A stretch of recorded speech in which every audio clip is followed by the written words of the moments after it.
At exactly 8 o'clock on a bitterly cold Tuesday morning, my bank card was rejected while I was paying for just $40 worth of groceries.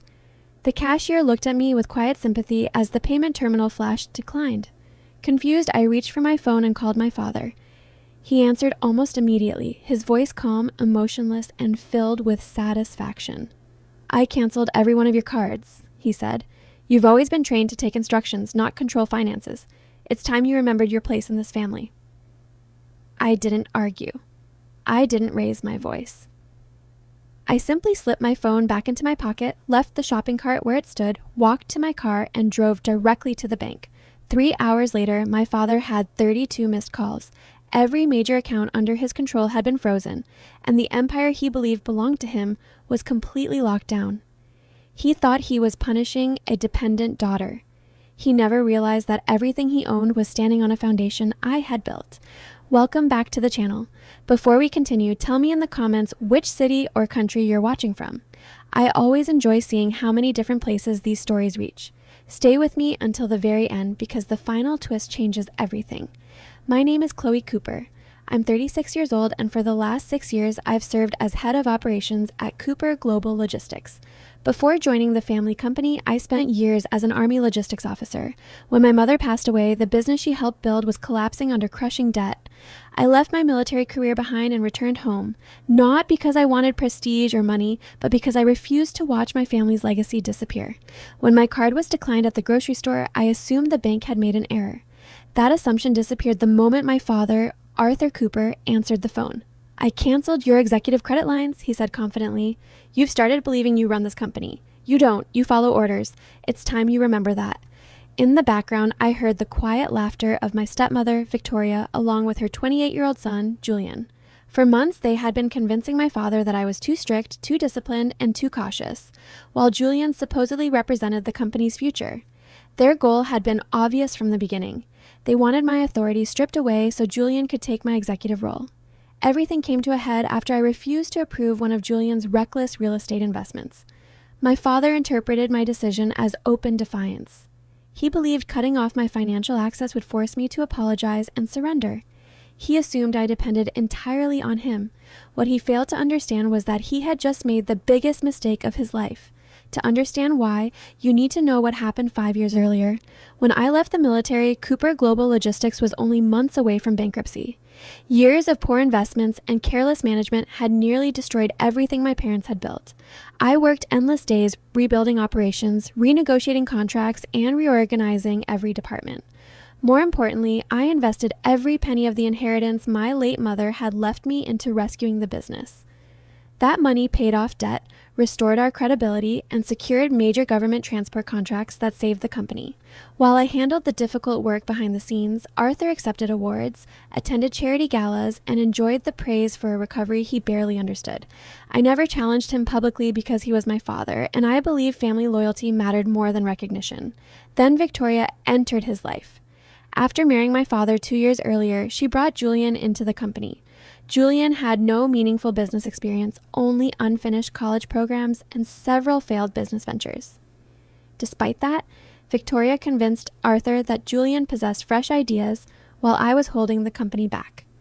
Julian demanded an executive office, a massive salary, unrestricted spending authority, and control over several of our most valuable commercial properties. I refused to authorize any of it because his proposals would have exposed the company to enormous financial risk. That refusal became the excuse Arthur needed to teach me what he called a lesson. Sitting alone inside my car after the phone call, I wasn't frightened. I wasn't angry. Instead, everything suddenly became perfectly clear. I started the engine and drove directly to Commercial First Bank. The polished glass doors opened as I entered the quiet executive banking offices. Instead of waiting with ordinary customers, I walked directly toward the office of Senior Commercial Manager Mr. Henderson. He had overseen our corporate banking relationship for more than 20 years and understood every detail of the company's finances. The moment he saw me, he stood up. "Chloe, what's happened?" he asked with genuine concern. "You look like something serious has happened." "My father canceled every executive credit line connected to me," I replied calmly. His expression immediately changed. "He actually did that?" Without saying another word, I placed a leather portfolio on his desk. Inside were the master trust agreements and restructuring documents signed during the company's financial rescue 5 years earlier. My father had signed every page when bankruptcy was closing in, desperate to secure the capital I was providing.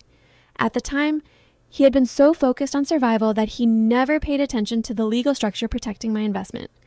I need you to access the master account files, I said quietly. We're activating the financial covenants. Mr. Henderson adjusted his glasses and began reviewing the digital records. Within moments, he looked back at me with complete disbelief. Chloe, your father doesn't seem to understand what these agreements actually mean.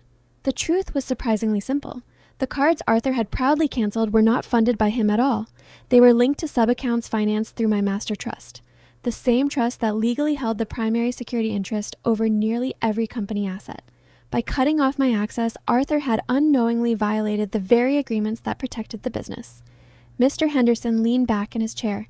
If we activate these provisions today, then he explained, Arthur immediately loses signing authority. His executive accounts freeze automatically. Payroll approvals, expense accounts, credit facilities, everything stops. I nodded once. Do it. He hesitated for only a second before entering the authorization. Within minutes, my father's executive authority disappeared. Every corporate spending account connected to him was suspended. Automatic transfers stopped. Signature privileges were revoked.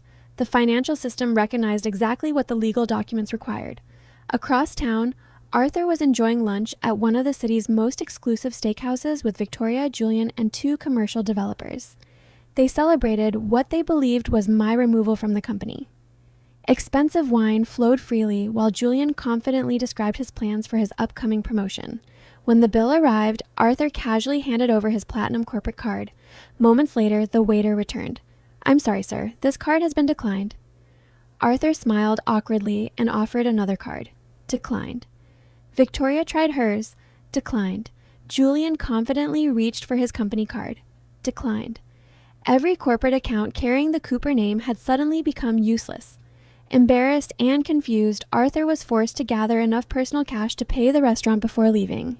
By the time he reached his vehicle, his mobile phone was overflowing with alerts from suppliers, lenders, vendors, and financial institutions reporting frozen transactions and rejected payments. Meanwhile, my own phone rang repeatedly. Arthur called once, then again, then again. I ignored every single call. By early afternoon, he scheduled an emergency meeting with the company's board of directors. Convinced I had somehow sabotaged company finances, he intended to remove me publicly. When I entered the glass boardroom, tension filled the air. Arthur sat at the head of the table beside Victoria and Julian. His face burned with anger, while the remaining board members looked completely confused. You've crossed the line, Chloe, Arthur shouted, striking the table with his fist. You've interfered with company finances. Today, this board will remove you from your position, revoke your access, and terminate your employment. Victoria smiled confidently. Julian straightened his tie as though he were already preparing to take my chair. I remained perfectly calm. Setting my briefcase on the conference table, I nodded toward Mr. Henderson and our corporate attorney as they entered behind me carrying several legal binders. You can't dismiss me, I said quietly. Arthur laughed. And why not? Because you no longer own this company. His smile disappeared instantly. I built this business. Your name may appear on the building, I answered, but ownership is determined by legal documents, not signs. I handed every board member a complete financial package. 5 years earlier, when the company stood on the edge of bankruptcy, Arthur had signed agreements transferring 60% of the company's voting control into my master trust in exchange for the rescue funding that saved Cooper Global Logistics. The room became completely silent as directors carefully examined every page. Everything was authentic. Everything had been executed legally. Everything had been sitting in the corporate records for years. Arthur stared at the documents in disbelief. His hands visibly shook. Victoria's confidence vanished. Julian looked completely stunned. This isn't possible, Arthur whispered. It is, I replied. You simply never bothered reading what you signed. You can't do this. I'm your father. You didn't think about family when you tried humiliating me over $40 at a grocery store. Then I turned toward Julian. Your executive appointment is terminated immediately. Your office must be cleared before 5 o'clock today. If you return afterward, building security will escort you out. Without saying a word, Julian hurried from the room. Victoria opened her mouth to protest. I interrupted her. Your company credit privileges are canceled effective immediately. The luxury vehicle leased through the business will be returned tomorrow. Finally, I faced my father. The powerful executive who believed he controlled everything had disappeared. Sitting across from me was a man finally confronting the consequences of his own decisions. You have two options, I told him calmly. You may resign today with a reasonable retirement package, or I authorize a complete forensic investigation into every company fund transferred toward Victoria's personal accounts. He understood exactly what that meant. If the investigation began, years of questionable financial decisions would become public. Arthur quietly accepted retirement. Within 2 weeks, he signed every separation document and surrendered his executive authority. Without unlimited corporate money supporting their lifestyle, Victoria left the marriage less than 6 months later, taking Julian with her. I officially became Chief Executive Officer of Cooper Global Logistics and transformed the business into a stronger, more transparent, and ethically managed company than it had ever been before. Looking back, I realized this story was never truly about money. It was about respect. Real strength isn't measured by expensive titles, luxury offices, or the ability to control others financially. Genuine power comes from protecting what you've earned, standing by your principles, and refusing to let anyone manipulate your future. Now, I'd love to hear your opinion. If someone in your own family tried using money or authority to control your life, how would you respond? Have you ever stood up to someone who believed they owned your future? Share your experience in the comments below.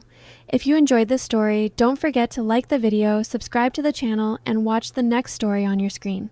Thanks for watching, and I'll see you in the next one.